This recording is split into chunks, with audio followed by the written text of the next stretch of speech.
Welcome to DisruptEDtv, where every little idea, and we'll get more than just one little idea today, is an idea that you can use in your school to improve things, to make things better. And our guest today is Dr. Monika Shealey, who is the Dean of the College of Education at Rowan University. I guess I have that right? Yes, Monika, you got absolutely right. Well, we were talking before the Thanks program, and I know that it's your mission, and it's kind of a passion of yours, to prepare leaders for the K-12 educational space. Why don't we talk a little bit about, why don't we start by talking about that mission, and then we'll ask you some more questions. Sure.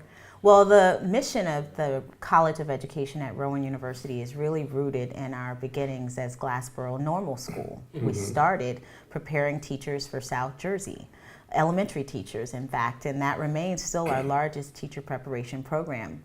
As you know, Rowan University has evolved to now including 2 medical schools and multiple campuses, over 17,000 students, but the purpose of our work at Rowan University in terms of the College of Education remains true to excellence in teaching. And so we've grown in our college. We have about 3,000 students, undergraduate and graduate students. We prepare teachers, we prepare school and district leaders, higher ed professionals, counselors, school nurses, as well as preparing individuals to go into research.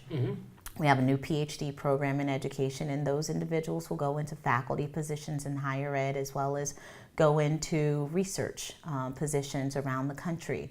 So, but we are committed to making sure that we positively impact our communities, and we do that through preparing and supporting education professionals.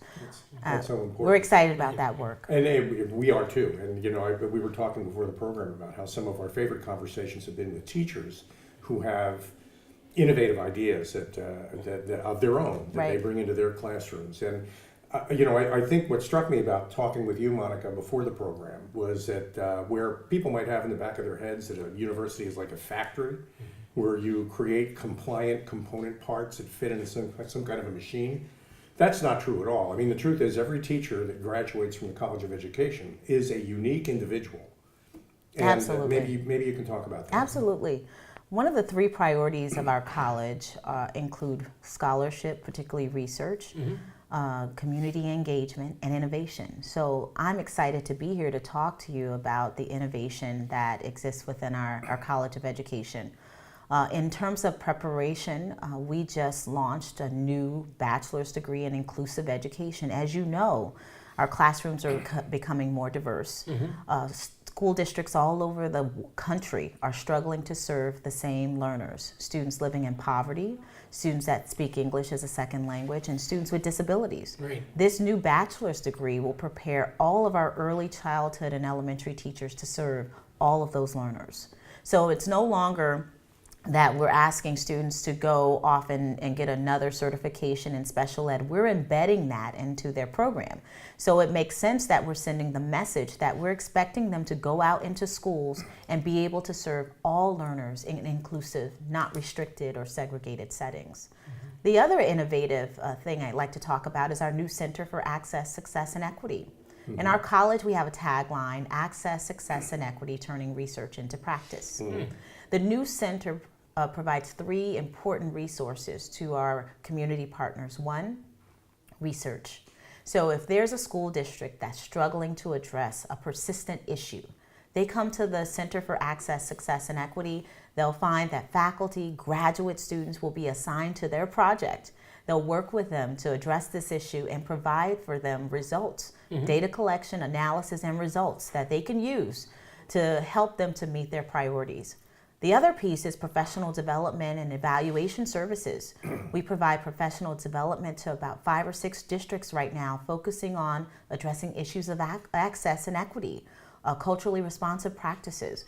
Those issues that districts are facing that prevent them from helping them their students to reach their highest goals, we want to be the resource regionally and nationally, housed right here in South Jersey to address those issues. And finally, the center addresses policy issues. I've testified a number of times in Trenton on issues that impact public education, particularly teacher preparation programs. And we hope that the research that we're actually engaged in communities will help to inform policy rather than have us responding defensively to policy that's being implemented without a local context understanding. Well, It's so interesting because what happens is a lot of people with technology advancing every day, there's still emphasis on the classroom teacher. That's right. And the classroom teacher and the relationship to the students. That's right. And you're giving them a platform for being as excellent as they can. Absolutely. That's a great point. And not just in New Jersey, but your students, Yes. essentially the teacher, the leaders who leave your school go off all over the country. Absolutely, absolutely. With the evolution of Rowan University to a national research institution now, our reach is expanding beyond just South Jersey. Most of our students now are transfers. Most of our students are coming from North Jersey and out of state. And that speaks to the elevation of our presence regionally and nationally. And it speaks to the fact that when our graduates leave us, they're going all over the country. And so that again speaks to the branding of the College of Education as one that's producing educators focused on social justice and equity. And that's what we want to see when we go out in schools and agencies and organizations that are working with families and communities. We want to see the Rowan stamp, which is rooted in our history as Glassboro Normal School. Right, that is so important. When you mention equity, I mean, this is a topic that comes up quite frequently, Sure. especially these days. You're not talking about treating every kid identically at all. Equity is absolutely about not. each individual child getting what they need. Absolutely. One of the things that I like to share with our faculty as well as our students, I even share it at home with my children. I use this example. What if one of your students needs glasses to be able to see better? You provide the glasses, and you don't then provide glasses to everybody in the class just because you think it's fair because one student received glasses. You provide glasses to the students who need them in order to be successful. And that's what we're doing. We're providing students with access to opportunities so that they can all be successful. That access may look different depending on the student. Yeah. And it doesn't have to be the same. It's about making sure that students have what they need. And that includes a high quality educator in each classroom to be successful. Equal opportunity. Absolutely. That is so important.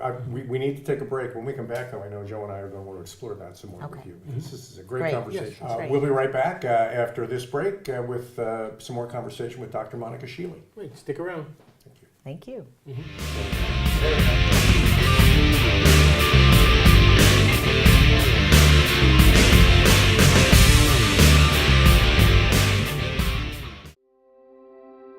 They come to Brookdale with a passion for healthcare, cybersecurity, fashion merchandising. They graduate and transfer to universities like Georgetown, NJIT, and the Fashion Institute of Technology.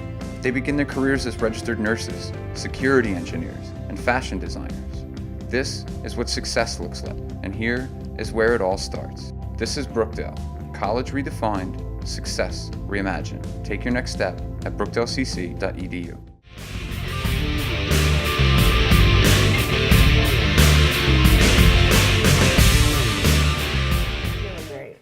Welcome back to DisruptEDtv. My name is this guy is Joe Asamendi. And that's Al Simi. But our guest is Dr. Monika Shealey from Rowan University. Thanks for having me. The Dean of the College of Education. And just before the break, Monika, if I may, we were talking about equity in education. But then during the break, we talked about how while we're treating each child differently based on their needs, which is important, we never label students. Is that right?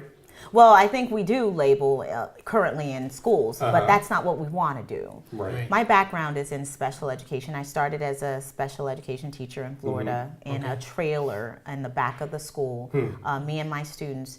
And that really formed my understanding of how schools enact practices related to serving students with disabilities. And so one of the things that I learned is that the label, the diagnosis shouldn't guide the instruction. What should guide the instruction is what the student's needs are, and that's identified by the teacher. The teacher plays an important role in that. Teachers are professionals. They spend a great deal of time getting to know students, assessing students, and they can make determinations about what students need. We also have school psychologists who play an important role in being able to provide services that extend beyond what a teacher can provide in the classroom. But what's important as it relates to equity is that in the classroom, we will have 20 to 30 students sometimes in a class, and each of them have unique talents and gifts and needs that require the attention of the professional in the classroom, the teacher.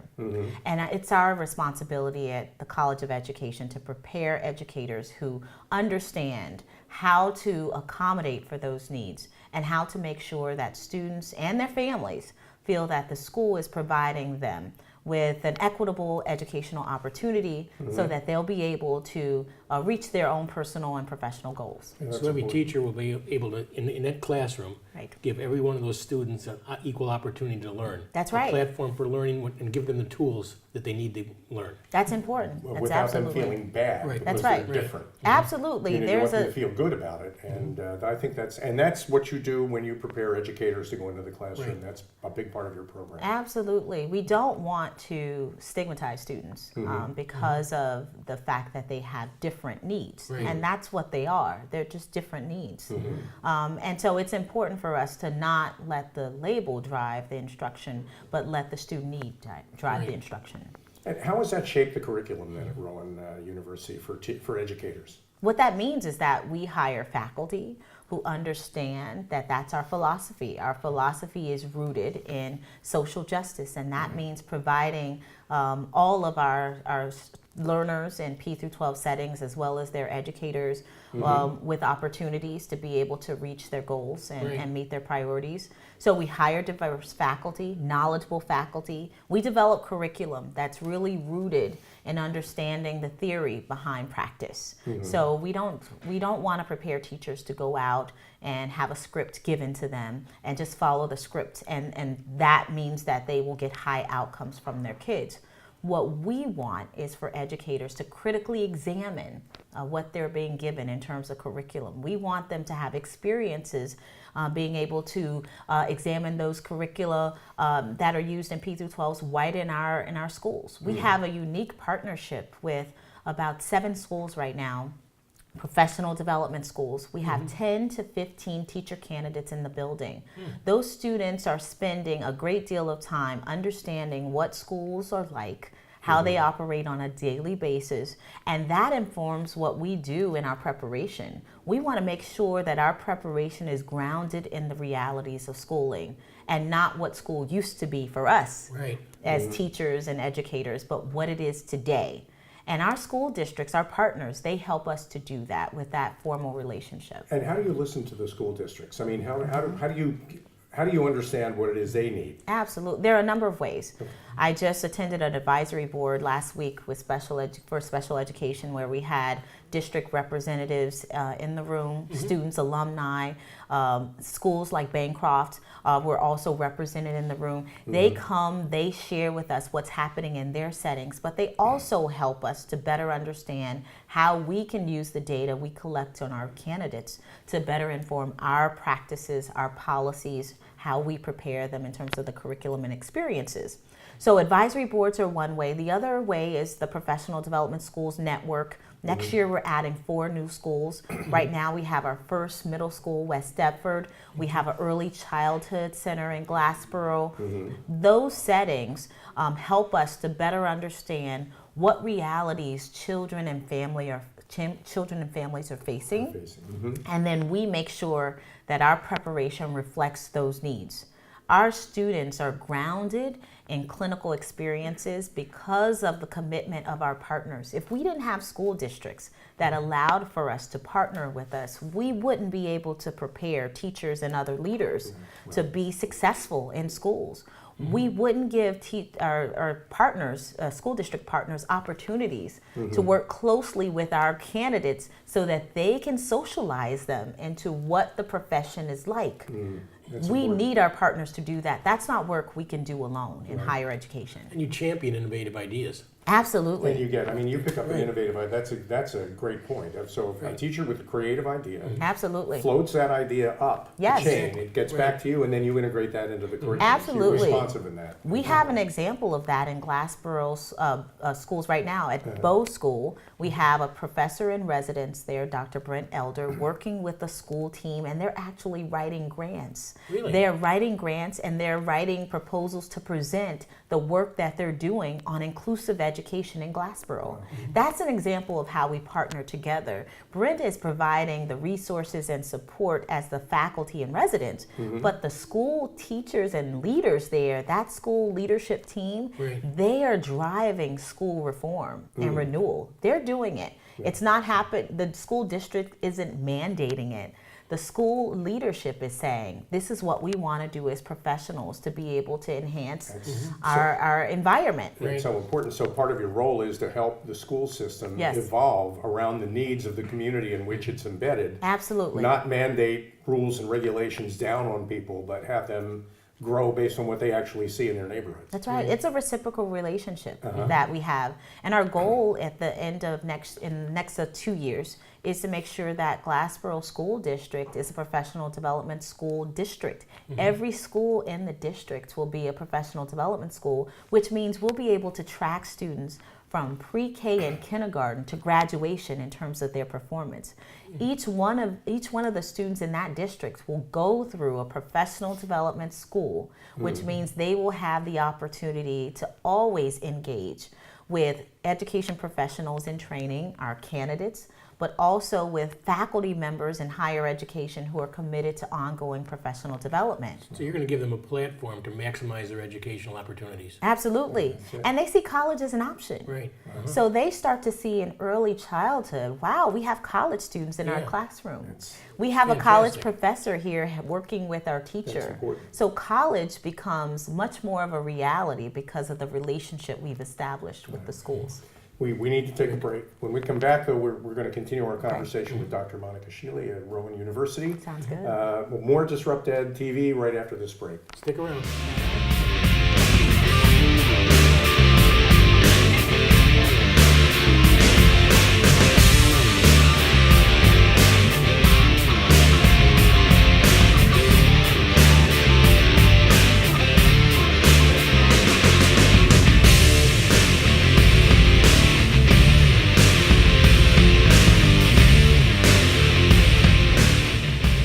Welcome back to DisruptEDtv. My name is Al Cini, I'm still Joe Osamendi. and we're having a great conversation Absolutely. today, Joe, with a terrific guest, Dr. Monika Shealey from Rowan University, the Dean of the School of Education. And Monika, I know that you teach not just educators in the school, but also all the other various specialties that parents are familiar with and students visit from That's time right. to time. Could you tick those off for us? Sure, maybe? absolutely. We provide certification as well as additional preparation for those that are guidance counselors, school and district administrators, school nurses, school psychologists.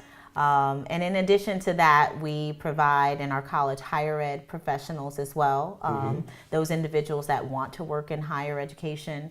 And then we have an EDD program in educational leadership that includes a track for P through 12 administrators, but also nurse educators and higher ed professionals as well, and community college presidents. We have a unique partnership now with a number of community colleges, and they send us their very best administrators, and they receive a doctorate Wow, that's great. in education, and they go Advanced back education and degrees. become change agents in community colleges. Good.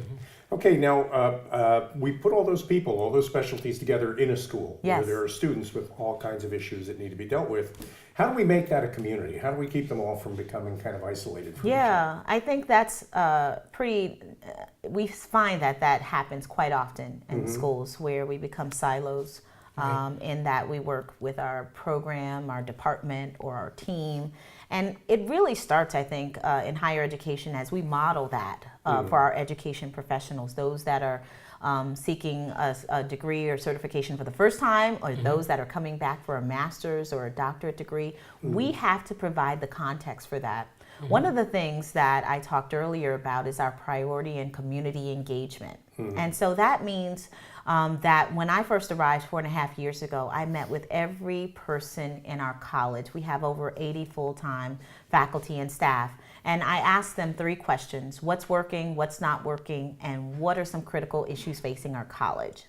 So we then use that to guide the work of the college. Every month we have a college-wide meeting. And no longer is the meeting focused on just the needs of our teachers or just the needs of our leaders. The focus of those meetings is how do we, as a community, as a college of education, make sure we address some of the perplexing issues that are facing public education, and how do we make sure that we're providing services and supports for all the communities that we serve. So we have professional development once a month. We're engaged in book studies right now. One of those book studies when I first got to Rowan was Silos, Politics, and Turf Wars. And it's just about what you're saying. Patrick Lencioni talks about how in other areas, and it's not an education book, it's really about in other areas like hospitals. When you go into the emergency room, everybody comes together, they pull together, they know what they're supposed to do. We're not fighting about it's my job, it's your turn. And so in schools, it's the same thing. When a student comes to us, we all need to understand what our role is, and we all just move to provide services. Move together. We have to move in crisis mode. So just think about if we all in our organizations moved in crisis mode, and as if our children's lives depended on it, what would that instruction look like? Sure. And that's what we try to do in our College of Education. We try to bring all of those groups that I mentioned earlier together and talk about what's our vision, what's our mission, what do we value, what does that look like in our curriculum? What are the issues that our constituents are, what are the issues they're facing? And what's our ownership in those issues? If schools are failing, what's our role? What do we need to do to make sure that they are not failing, that they're in fact thriving? That's the work of our college, and all of us have to be engaged in that. And you take the maximum use of all your resources. Absolutely. That's it. Think about putting that to bear in schools. Sure. The counselors, the leaders, Absolutely. the teacher ed programs from early childhood to elementary special ed and as well as secondary. All of us coming together to support schools. That's what the work is about.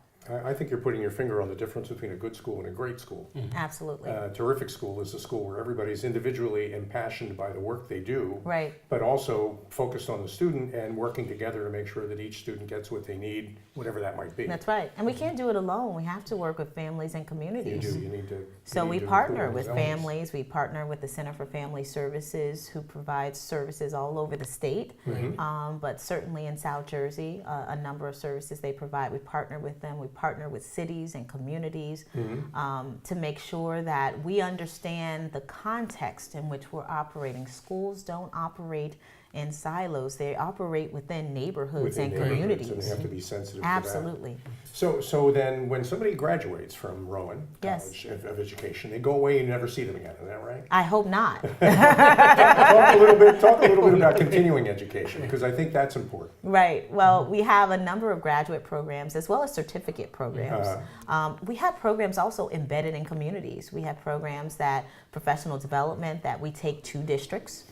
We also have degrees that we offer on our Camden campus as well. And we offer programs online. So they, even if our alumni are all over the country or the world, they can still connect to us in various ways. I meet with alumni all the time. And what struck me about Rowan is that in each community I go into in South Jersey, someone has a connection to Glassboro Normal School or to Rowan University. Right. That connection runs deep. Really. And so our alumni, many of them are still situated within South Jersey as well as the neighboring states. And so they understand the commitment to the work that we're engaged in, and they partner with us in a number of ways. So I'm proud of our alumni, over 30,000 alumni, and we're the oldest college, and so we understand that we have, we're the foundation of Rowan University. So although it's known now because of the work we're doing with the medical schools and STEM,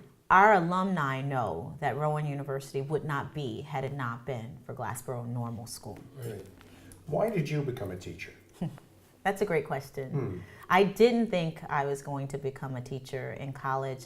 I was a business major, and I went to the University of South Florida in Tampa, and I had an open space in my schedule for an elective. And I said, oh, I'll take an education course. I'm not going to do anything with it, but I'll just take it. And I was curious. I took the course, and it was working with students with, at that time, we used the term mental retardation. I took that course, and after I took the course and met with the professor at the end, I decided to change my major from business to education. Really? I did. Just like that. Wow. And what I didn't know at the time that I've realized now is that as I was growing up in Fort Pierce, Florida, I demonstrated leadership skills that my family and friends call bossy. They call me, always trying to be the one in charge. And I realized that now that was leadership. And I thought that leadership would translate into the business profession. But what I found is that leadership translated better for me in education. And so I changed my major. I became a special education teacher, then continued my pursuit for higher education through master's degrees and ultimately my PhD. And my PhD is in special education because I'm still passionate about the needs of those students that are traditionally underserved. And those students are particularly students of color and students that have disabilities. And so that's why I became a teacher. That's why I became a dean, because I thought about the impact that I could make if I were to bring that passion to bear on a college of education. It certainly comes through in everything you say, and I think you've kind of captured the reason why most people, I think, become teachers. There are more than 3 million of them in the United States. I know the statistics, it's the most important job in the country. We say that all the time, but you obviously really mean it. Oh, thank you. So we're at that part of our program where you get to talk into the camera and tell people how they can reach you and why they Okay. may want to call you or send you an email. Oh, that would be great. I'm excited to be here on Disrupt TV to talk about the College of Education. I'm the Dean of the College of Education, and I can be reached at Shealey at Rowan, ROWAN.edu. In the Glassboro campus, James Hall. And if you're looking for more information about the College of Education, please check us out on Facebook, Twitter, and Instagram.